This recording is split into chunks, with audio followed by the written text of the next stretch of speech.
Cecep dari Dinas Kebakaran Kota Bandung.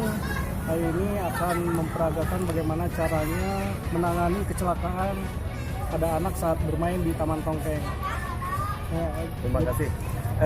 Hari ini saya hanya mensimulasikan SOP kedaruratan. Jadi anak-anak kami edukasi di sini pada saat kondisi darurat agar mereka tidak panik dan tahu apa yang harus dilakukan.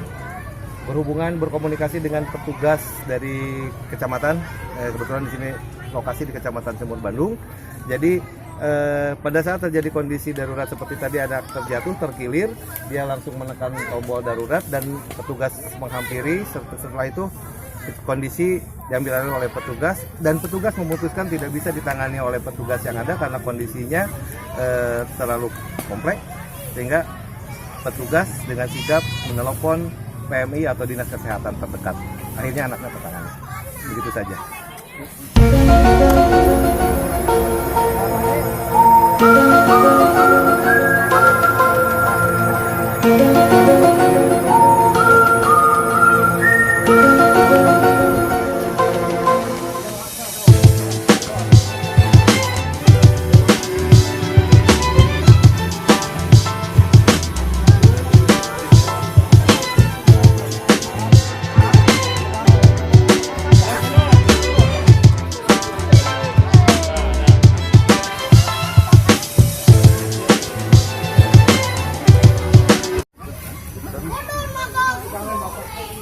Di sesi kedua, barusan penanganan kondisi darurat kami simulasikan ada kebakaran dan anak-anak memberitahu kepada petugas yang ada untuk melakukan tindakan apa yang harus dilakukan oleh petugas yang ada. Jadi anak-anak tidak melakukan tindakan, tapi petugas yang ada di sini dari Limas Sumur Bandung, melakukan tindakan penanganan kebakaran dengan alat pemadam api ringan yang ada di sekitar.